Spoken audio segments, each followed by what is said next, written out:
Hello and welcome back to my channel. If you're new here, welcome. I'm so happy you're here. My name is Hannah and this is Cooper.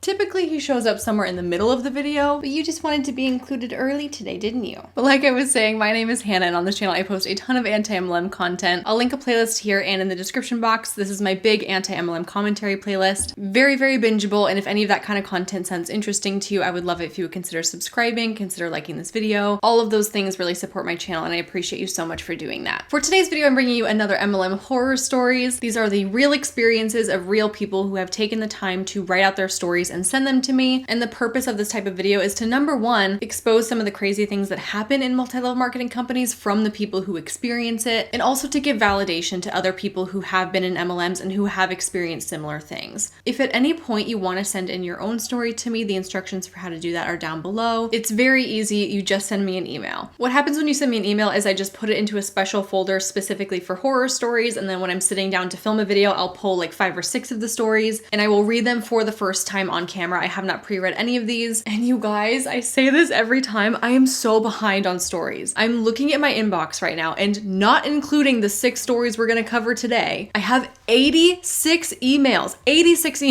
and I love it. Okay, the more the merrier. But there's emails in here from like 4 months ago and I still haven't gotten to them, and I'm so sorry. When I'm choosing stories for videos, I kind of look at the subject line, I look at the first couple lines of the story, see what companies we're dealing with. I also look at the length of the story so I can kind of mix and match long stories and shorter stories to make sure that the length of the video is appropriate. There's a lot of factors that go into deciding what stories are going to go into which video. So if it takes a while for your story to appear in a video, just know that's because I'm super backlogged, and please, please, please don't let that discourage you from sending in your story. I will hold on to it, I will keep it safe, and I will get to it at some point. But like I said, I have 6 stories to read today, so let's get right into it. This story says, okay, there's so much cringe in this story, and it honestly breaks my heart that I used to think this was all okay. So the story starts when I was 17. I attended a Young Living meeting in a friend's home from church. I was a teen mom with a 1-year-old, and my fiance and I were waiting until we turned 18 to get married. I was so inspired by all the things said at the meeting, and it truly made me think essential oils were amazing. I asked if I could sign up under her and sell so that I could afford to buy the products myself, and found out I had to be 18. So I waited, and the very month I turned 18, I signed up underneath. I thought that people would come running to me to buy oils. I soon found out that was not the case at all. Fast forward a few months, my crazy fiance and I got married and had such a low income of $300 a week. I remember it was so hard paying the bills, and most weeks we had less than $50 to spend on groceries for the 3 of us. It was a hard time for sure, but we wanted to be out on our own so bad. My upline in Young Living was reaching out to me every couple of weeks wondering why I wasn't selling, recruiting, or buying oils. I kept telling her that we had no budget for it, and I had reached out to all of my family and friends and no one was interested, or they were already signed up under her. She continued to reach out often, and my most frustrating memory was before Christmas. We had already warned everyone we couldn't afford to buy any gifts for ourselves or others, and my upline came to me telling me to buy the products so that I could make homemade gifts for everyone and that it would save me money. I never wrote her back after that, and eventually she got the message. That really infuriates me because you were saying we don't have the money for this right now. And she took that as, oh, buy some oils to use as an ingredient in homemade gifts so that you can save money on gift giving this season. And you were like, that's not what I said. I said we do not have money for gifts at all. So what makes you think that I have money to spend on oils to make gifts? That is an absurd rationale because Young Living oils are so expensive, so expensive. Even if you did want to save a little bit of money, make something homemade, give that as a gift, buying Young Living oils is like the most expensive way to do that. And we all know that the only reason that she's suggesting that you do that is because she has some kind of quota to fill. She has a product volume for the month that she's trying to hit, and she needs you to help her out with that. There is no consideration for other people's financial situations. There is only consideration for, I have this much volume to fulfill this month. How am I going to do that? I'm going to try and get my team members to spend their own money. Fast forward 4 years. We had moved, my husband's income had picked up, and I was a stay-at-home mom of 3 little ones. Someone who I admired and looked up to came out selling Plexus, and she claimed that it gave her this amazing energy to watch her kids feel her best and allowed her to quit her job to stay home. While I'm over here thinking, I definitely need energy, I want to feel better as a mom and a wife, and I want to contribute financially to our home. So I met with her and signed up. My husband was very skeptical and wasn't sure it would work out after Young Living, but I told him I would give it my all, and I truly did. These are classic examples of the different types of vulnerabilities that are preyed upon when people are looking to recruit somebody into their MLM. And I say this all the time, but the word vulnerable is not a synonym for weak or incapable or unworthy. It simply means you were low on energy, you were taking care of your kids, you felt the desire to contribute financially to your home. Those are all very common, very relatable, very understandable circumstances that also make people vulnerable to these types of business opportunities that claim to come in and fix or cure all of those things. I made it my mission to retire my husband so that he wasn't having to work so hard to provide. I attended all the calls and started working on reaching out to all of my Facebook friends. They encouraged voice messages through Messenger, and I left so many voice messages. One cringe moment was when I realized that when I deleted a voice message, it was deleted on my end but not others. And there were countless times I would mess up, delete it, and start over. Anyways, I ended up ranking up quickly and was so excited the month that all of my products were paid for. The whole idea was to get to the point where I wasn't spending money but only earning. You can imagine how disappointed I was to find out that was a one-time paycheck and the next month didn't even pay for half. I had put so much time and effort into it and I only got one paycheck for it. It took so much time away from my husband and kids, and I started feeling super stressed out that I wasn't getting anywhere. This, though, is my worst moment in all of it. There was a distant relative that I reached out to, an older widow living on Social Security. I ended up calling her because she was not tech savvy and she bought all of what I was saying, but she had no idea how to sign up. I asked one of my team members if there was anything you could do to help, and they told me to offer to sign her up myself. So I asked her, and she was so for it. She handed over her Social Security number, debit card information, and everything. I signed her up and encouraged her to send her friends to me if they needed help. She had no idea it would come straight out of her bank account every month. A couple months later, she called me to tell me she couldn't use any of the products because they were making her sick. So I told her I'd cancel it, but I put it on hold instead because I didn't know the yearly fee came out annually. Well, fast forward months later, after a good friend blocked me on Facebook because she was so tired of seeing all of my Plexus stuff, I quit. I was so hurt, tired, burnt out, and seeing literally no profit from all of it. In the 8 months of working on selling 5 days a week, I had made enough to pay for 1 month of products. When I left, I felt so much shame and defeat that I had failed my team, my upline, and my husband, who I had promised I would make it worth the money we spent. I look back and I was so naive to think all that was possible, but I knew so many people in MLM companies and thought it was totally okay and honest work. Later, I found out that putting my account on hold instead of canceling meant that it continued to pull out the yearly membership. After I found that out, I realized the lady I signed up had also let me put her account on hold, and just like I was not told about the yearly fee, neither was she. Sadly though, I had lost all of her contact info and her account info. All I could hope for was that she changed her bank card eventually. I should mention that the Plexus products did help me lose weight, but it also could have been that I cut out sugar and started working out around the same time. I never got the amazing benefits of endless energy, even though I feel like I needed to act like it gave me energy to help promote the products. I just hope that others will not fall into the same traps I did and led others into with me. So sorry if there are typos trying to write this with a toddler climbing on me. Yeah, I mean, there's a lot to address in this email. I think the biggest thing I want to talk about is just the lack of understanding of how these companies work. And I'm not placing the blame on anybody here. It's just kind of this culture of multi-level marketing companies where like you're never really getting all the information, or you're being told half truths, or you're being told just enough to get you in but not the full story. In the example of not knowing about the yearly fee and putting your account on hold and money coming out of your account every month and your paychecks not being consistent, like all of those things are very typical of MLM companies, but they're all things that people have to learn the hard way by being involved with them. And to a degree that is very intentional, because if the person recruiting you were to lay out all of the information, they were to give you every single nitty-gritty detail and all the ways that you're going to have to be spending money but not making much money, like nobody would ever join, right? And just like you said, I felt like I had to pretend that these products were giving me energy because that's what I needed to be saying to sell it. I kind of think of it this way. Before you join, the person recruiting you hands you like this beautifully wrapped present.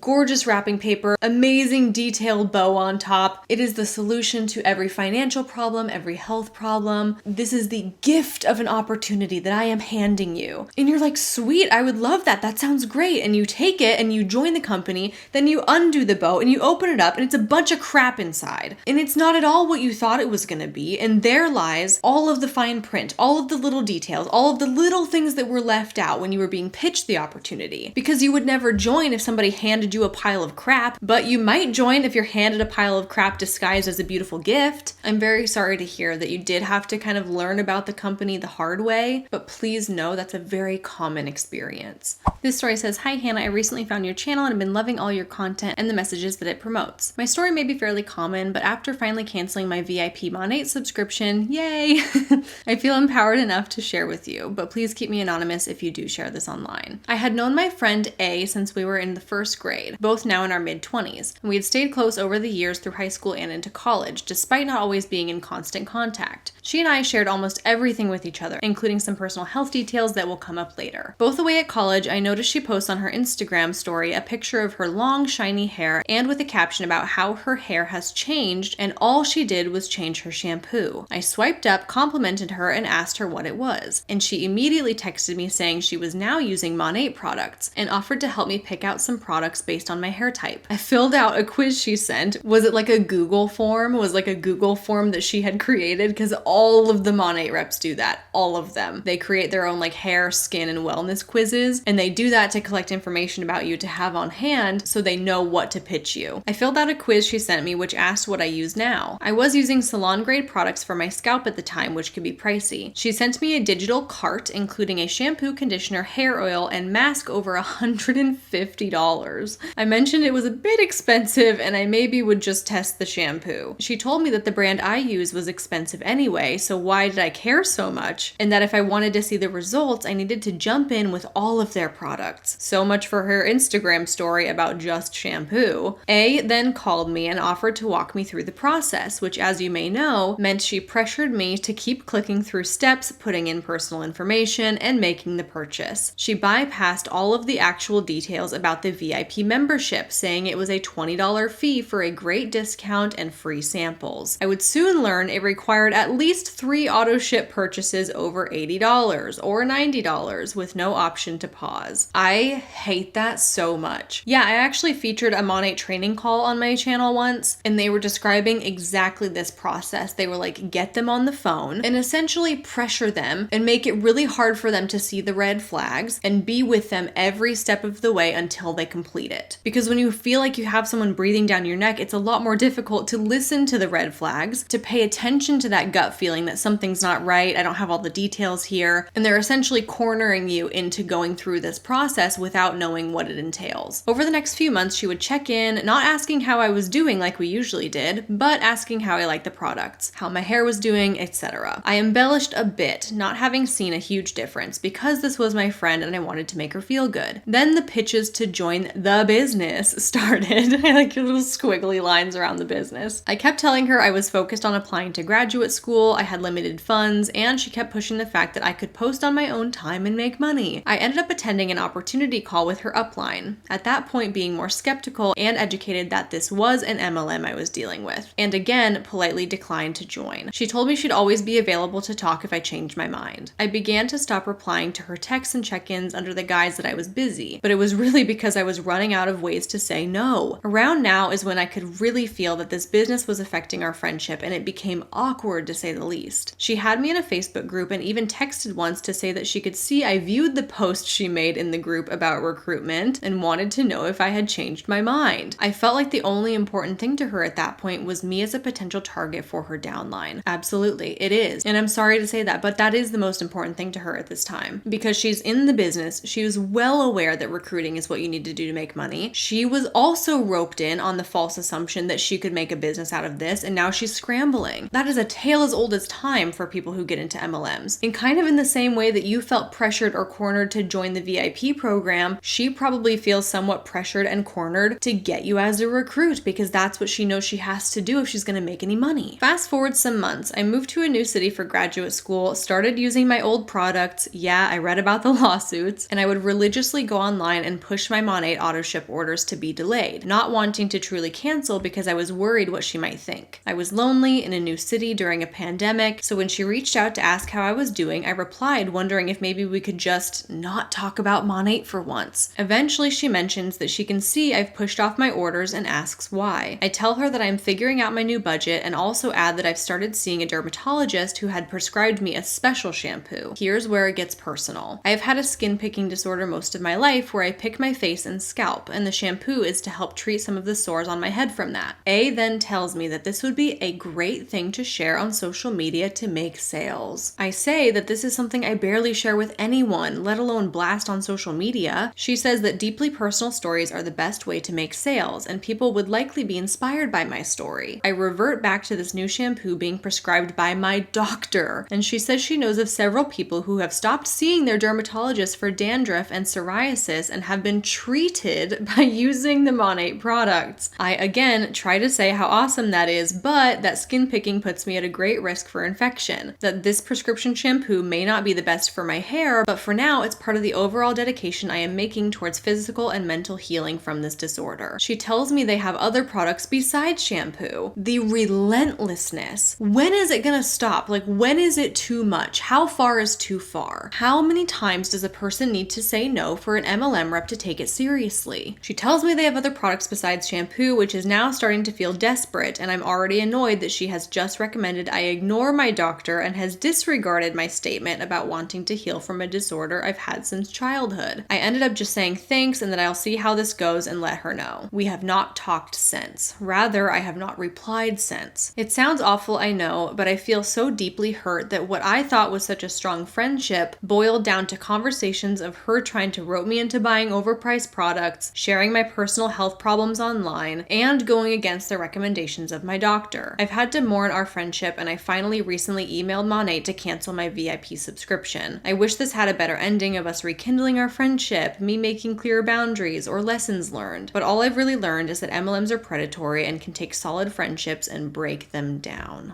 That is just, it's heartbreaking. Pushing a close childhood friend away because you cannot help but continually harass them to join Monat. It's devastating. And I wish I could say that that's not common, but that would be a lie. My hope for this situation is that there will be a time down the road where your friend does kind of wake up to the fact that this isn't all that it was cracked up to be. This business opportunity has made her do things she wouldn't otherwise do, and that she has sacrificed a relationship, and that hopefully, maybe, if you're willing, things can be healed in the future, but it's not going to happen for as long as she's in this commercial cult. How upsetting is that people are willing to lose friendships, lose relationships because they are trying so desperately to sell shampoo and recruit people. But if there is a little glimmer of hope that I can offer you, it is of my belief that Monat is not going to be as prevalent as it is today in the future. Maybe it'll get shut down in the future. Maybe it will become so oversaturated that there is no opportunity to be had. Maybe anti-MLM content will continue to take off and people will become educated and they won't join anymore. I guess what I'm trying to say is that a person's lifespan in an MLM is typically very short-lived. Whether something drastic happens with the company and they leave, or something internally happens with them and they kind of wake up to it and they leave, or they've lost so much money they can't afford to be in it anymore. There are countless reasons that people will leave their MLMs, and being in an MLM is not a lifelong career. And the way that I kind of choose to look at it with my own friends that are in MLMs right now is like, there is going to be an end date to this. Mathematically, this cannot last for an entire career. And so my personal way to approach it is to leave it alone, leave it at rest, don't talk about it, don't get angry about it, just be there for that person when they are ready. I am 100% of the belief that there will be an end date to this, and that friend is going to need you when that time comes. This one says, I have previously sent in a much longer story about my old coworker signing me up for Monat for my birthday as a gift. I have featured that story in a video already. I'll link that below if you want to watch that next. But this thing that just happened to me takes the cake. This is more of an incident than a full story, but it is mind-blowing. This is another ex-coworker. She's doing some dumb insurance MLM. We commented on the same post and exchanged a few comments. Then I heard the ding. She was in my inbox. She lives an hour away and was messaging me to tell me she would be in my area this Sunday, and if I had time to meet with her about her new opportunities. I replied with, hey, I haven't announced it yet, but I will be in the hospital on Sunday. I am pregnant, and due to a pregnancy complication, I have to deliver prematurely this Thursday. So perfect excuse to not listen to an MLM pitch, right? Yeah, you would think that that would be a good excuse, but I'm guessing it wasn't. So after telling her I would be in the hospital, I also mentioned that the baby will be premature, so I haven't told anyone but family, and also opened up to her that I would be having a C-section, which scares me as this is my 4th birth, but my first C-section. So she replied, oh wow, I will be praying that baby boy arrives safely. I was pleased with that response. I thanked her, ready to move on. Then 20 minutes later, I wish I was joking, but she messages me 20 minutes after that last exchange and says, just so you know, we can do the meeting over Zoom if you wanted to. No, she doesn't want to. Stop harassing her. She's got a lot on her plate right now. I almost screamed right then and there. I told her that on Sunday I will be in the hospital recovering from major abdominal surgery with a premature infant that I want to bond with, and also be there for a while as he may end up in the NICU. She asks if I want to take some time out of recovering and bonding with my premature baby to listen to an MLM pitch via Zoom. Absolutely horrendous. Who would do such a thing? Huns rarely ever surprise me anymore, but this girl and I used to be close. She is a mother herself. And I opened up and shared that my baby was coming even earlier than expected when I wasn't even sharing that info. And that's how she responded. Like, she left the conversation and 20 minutes later something crossed her mind and made her think that was an acceptable response. All MLM pitches are annoying, but that one was just downright disgustingly rude in my opinion. Mine too. I just can't believe she would think for a second that anyone in my situation would even take a millisecond out of that time with their baby to listen to a pitch. Just absolutely blew my mind. Like, the more I think about it, the more angry I get. I feel physically sick that my baby is so unimportant compared to an MLM in the eyes of anyone, especially a fellow mom I considered a friend. Well, that turned out longer than I thought. A lot of words for not a lot of story. Thanks for letting me vent. I love your content. You have quickly become one of my favorite creators. I have been on semi-bed rest for months due to this pregnancy, and YouTube and I have become best friends.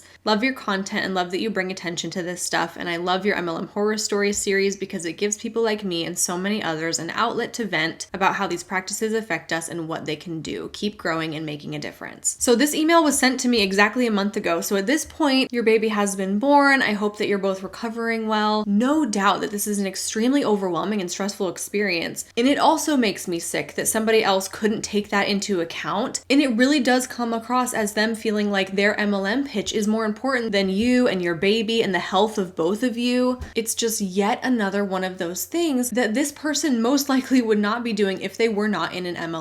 And while my first gut reaction is just to be angry at this person and to be like, who can do such a thing? That's terrible. That's disgusting. I continually have to take a step back and remember that that woman is most likely just doing whatever she thinks she has to do for her to be successful in her business. It is very uncommon for people to be successful in these types of businesses, and that leads them to desperate actions that they would never normally take. And that's damaging and that hurts people. And she probably doesn't see it like that right now, but I hope one day she can look back on that and realize how messed up that was, and also realize that that doesn't mean that she inherently is a terrible person, but that the cult environment, the MLM business that she's a part of, drove her to do things that she wouldn't normally do. I'm giving her the benefit of the doubt. I'm hoping that that is the case. But regardless, she was still incredibly insensitive. That is less than appropriate to suggest that someone who is having complications with their pregnancy, undergoing a major surgery, delivering a premature baby, potentially having to stay in the hospital, it's horrible. In no universe is that acceptable, but understanding how MLMs function and the brainwashing and the mind control tactics that are employed, knowing all of those things gives us a little bit better context as to why this person thinks that this is acceptable right now. I'm sending you all the love and all the healing vibes for you and your new baby.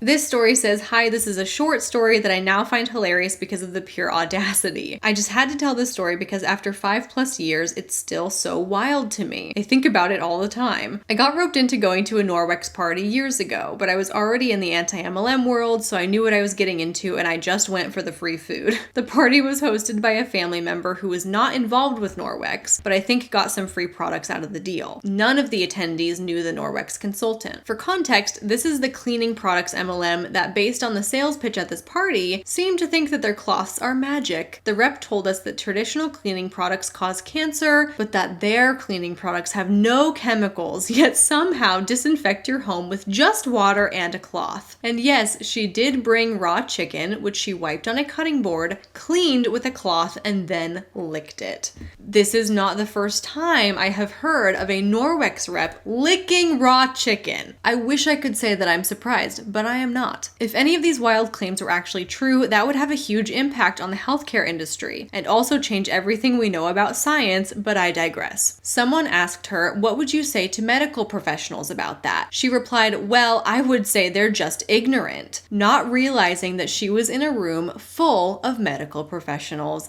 Beautiful. Absolutely beautiful. You could cut the tension with a knife. The audacity to claim that you know better about health and science than healthcare workers because you bought a starter kit. She did not make any sales that night and actually seemed pretty peeved that we wasted her time. Thanks for all that you do to educate people about multi-level marketing. It is so predatory and harmful in so many ways, and it's great to see a rise in public awareness thanks to people like you. Wow, this is such a beautiful story. The idea of a Norwex Hun saying that medical professionals are ignorant, unknowing that she's speaking to medical professionals. Oh my God, it's so good. Absolutely incredible. Definitely a wild story, and I can see why you think about it all the time. This story is gonna stick with me too. This story says, "Hey Hannah, I don't have any screenshots or anything. The story is from 2010, so it comes from a time before I was even able to take screenshots. I'm not sure when that feature began, but I didn't have a true smartphone until sometime in 2011, 2012. I don't even remember much about the company, so my story may be spotty, but I will get the main gist across. In December 2009, at the ripe old age of 21, I gave birth to my daughter. The relationship I had with her father was rather toxic, and thankfully we were never married. In March of 2010, I gathered up enough courage to leave. However, this left me a single mother without a home, an education, or even a job. I moved in with family 2 hours away for a few months until I could get my footing, and it was during that time I most certainly got scammed. It was a beautiful summer day, and I was making the 2-hour trip back to the area where I had previously been living to see some friends. I was worried about the gas money needed to make the trip, but decided I really needed to see my old friends. They were having a cookout, and it was so nice to see everyone. After only an hour of being there, someone made the announcement, "If you want to be able to make money from home on your own time, I'm about to tell you how. Just meet me in the living room." So as a single mom without a job and $300 to my name, I joined him in the living room. Little did I know I'd be in there for the remainder of the evening, getting pressured to join his team. What this feels like to me is that it was an MLM pitch all along. And that makes me really mad because you were concerned about the traveling and the gas money, and you're like, but you know what? It's good for me to see my friends. I want to do this for me. And then you show up, it's a freaking MLM party. Ugh, it's just so disheartening. If I'm not mistaken, the first thing he did was show us a promotional video called "Welcome to FHTM, Fortune High Tech Marketing." Then came the pitch. This MLM wasn't like most of the others that I had seen or have seen since. This one did not have any tangible products that I remember. Instead, I believe it sold services. Think Dish Network, AT&T, etc. I remember thinking that this may be something a little more difficult to sell, but this guy made it look easy, so I was intrigued. There weren't many people in the living room. I didn't find out until later that there was actually more than one rep in that room, which made it seem like more people were interested than there actually were. This also meant that they really tried to hit hard on the few newbies that were in the room. So they had plants. They had planted people pretending like they were interested. Oh my God. That's so manipulative because it is like a social psychology thing where, like, if you're in a room where you believe that everyone else is interested, you're like, oh, I should be interested too. And the fact that they were already members of the company planted there for that purpose makes me so mad. When it came time to talk about how much I wanted to start with, I listened to his pitch and was so eager to try and make money, but responsibly said, I can't afford this right now. I only have $300 to my name and no job. I was really proud of myself for saying no, as I wasn't great with money. I believe whatever plan I was thinking about committing to was somewhere between $250 and $300 per month. However, he told me that since I was interested, he'd go ahead and take down all of my financial information so that when I was ready to commit, it would all already be there, making the transaction easier on both of us. I went home super upset that I couldn't afford to take part of of this business venture, but quickly forgot about it and moved on. About a month later, I was at a convenience store attempting to buy something small, like a Diet Coke and some chips, when I was told that my card was declined. Strange. I wasn't the best with money, nor keeping up with my checkbook, but I could have sworn I had ample money to be able to cover a $5 transaction. Anxious little me ran out to my car, so embarrassed, scrounging up change to pay. Thankfully, I had enough, so I took it into the cashier and quickly left. When I got home, I checked my online banking information to find that my account had been overdraft. There was a charge there for $250 to $350 that I couldn't account for. Where did that come from? I knew I had overdrafted my account a few times before, but I had never made such a large purchase without knowing I had the funds in there to cover it. What could it be? That's when it hit me. The amount taken out of my account was the exact amount I had discussed committing to with that business venture. Thankfully, I had friended all of the reps that were at that party on Facebook. I contacted the guy that I had spoken with and said, I'm not sure what happened. I was charged for that package, but hadn't agreed to do so yet. His response? Sorry, nothing we can do about it now. I guess you're part of the FHTM family. Welcome. I was furious. You have every right to be furious. That is messed up. And also, like, maybe illegal?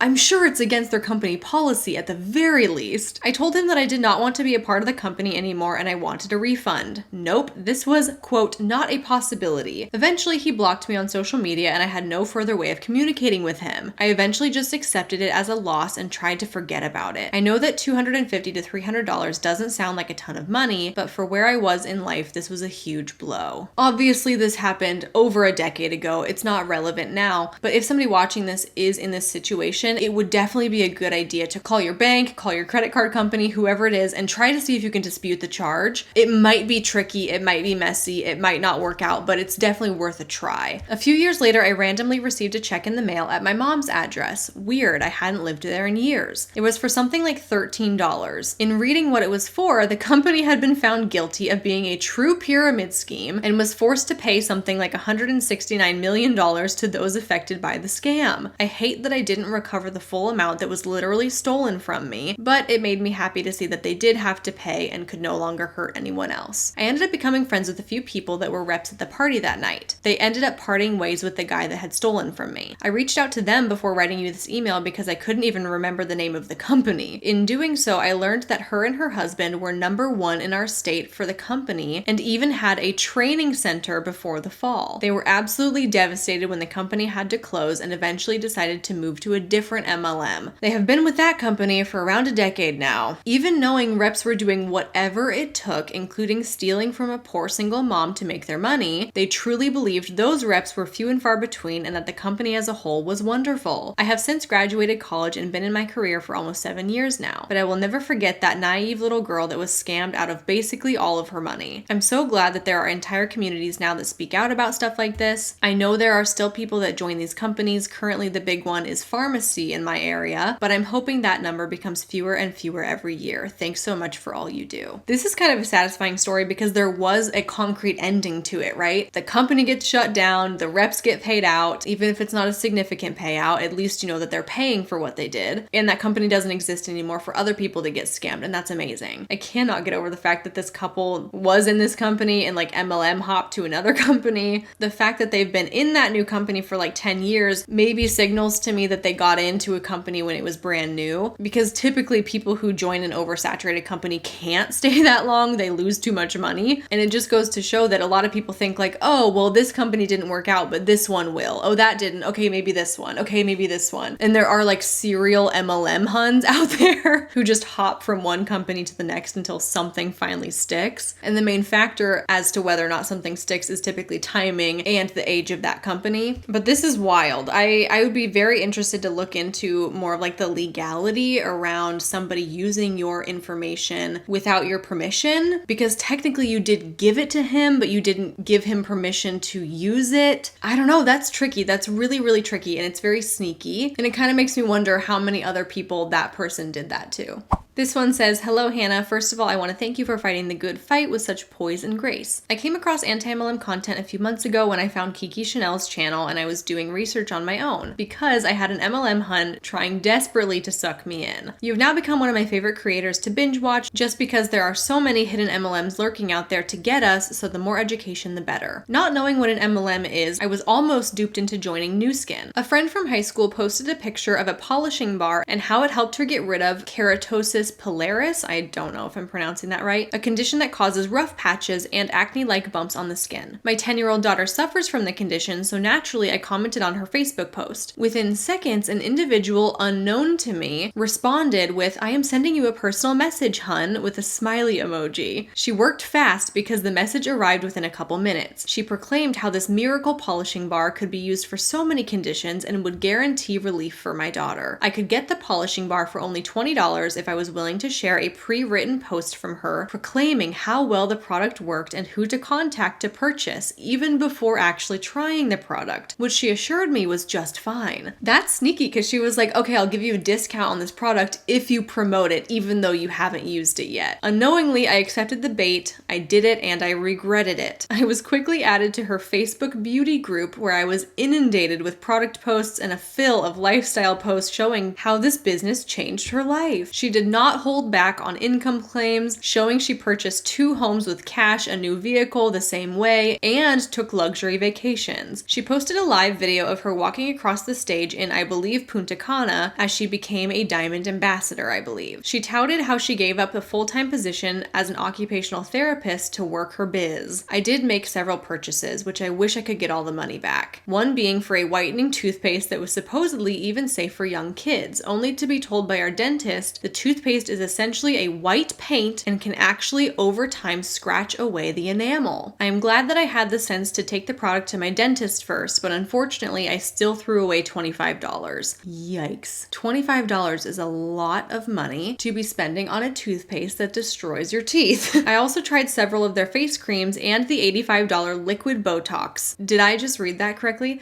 $85 liquid Botox. What is this you speak of? Such poor decisions. Then she began messaging me to say, since you are trying all these products, you should sign up to be a promoter so you can be well compensated. I politely declined, which worked for a short time, but she was persistent. Then we arrived to the point where I almost got sucked in. I received a message from her about all these new supplements to help with weight loss, mood stability, immune support, you name it, all with hefty price tags. I politely informed her that it was not a good time to make any purchases because my 12-year-old son was just diagnosed with focal epilepsy, and despite having private insurance, the bills were rolling in. Insert classic MLM hun behavior here. She told me how her heart ached for me and how she could not imagine what our family was going through, but she could help make things better for us all. She told me Nu Skin had changed her life in just 2 short years. She paid off her mortgage, bought a weekend home on the beach, and she could pay cash for all her purchases, and so could I if I was willing to accept the opportunity. She made it sound so good, too good to be true. She told me I could easily quit my full-time job as a manager, be home to care for my son, make enough money to pay off all our bills, afford a brand new vehicle, and be able to take amazing family vacation, all while working in pockets of time during the day. Doesn't this sound amazing? Yeah, it does sound amazing, but that's never the way it works out. I almost fell victim as I thought of how nice it would be to be home for my son and still making a livable income. But something felt off, especially since my finances at the time were not a deterrent to her. She said, I got started with the credit card so you can, and you will make the money back in no time. I began searching on the internet about Nu Skin. Good for you. Good for you. If something doesn't feel right, if you have a bad gut feeling, red flags coming up, do your own research. Don't believe all the things that are coming out of the people's mouths who have a financial incentive to get you in. I began searching on the internet about Nu Skin and was quickly directed to several anti-MLM videos on Nu Skin, exposing it as a pyramid scheme and its dismal income disclosure statement. I am so glad I did not fall victim thanks to individuals like you, Kiki Chanel, Cece Suarez, Isabella Lanter, Deanna Mims, and Illuminati. Since that incident, I have been approached by a Thrive le-vel rep several times with her miracle 3-step system and outlandish income claims. I know this young girl personally, and what she portrays online is not true when it comes to her income claims. She's definitely selling a lifestyle for herself, which is just not reality, when she is in the first rank of the company and has only been in it for several months. I have noticed several of our other friends have become auto ship customers for for her so she can thrive for free. That's part of the Thrive le-vel compensation plan. If you get enough like loyal customers, then you get your product for free. And I wonder how long before they get completely pulled into the web of lies. But I just remain quiet because I know they will have to come to the realization on their own. I apologize for this being so lengthy, but I wanted to share my story in hopes that it would save one person from becoming entrapped. Thanks again for all you do, and may this year bring you many blessings. Thank you. The biggest and best lesson from this entire email is do your own research. And how fulfilling is that to know that anti-MLM content saved somebody from joining Nu Skin? That's incredible. Of course, always consider the source when you are doing your research. Consider the fact that the person pitching it to you does have a financial motive, and consider the motive behind resources you find on the internet too. And although it's a bit cliche, the biggest lesson really is, if it sounds too good to be true, it probably is. And with that, my friends, that's all of the stories that I have for you for this MLM horror stories video. As I said at the beginning of this video, if you have your own story, please do not hesitate sending it in to me. Thank you so much for watching. I really appreciate you, and I will see you in my next one real soon.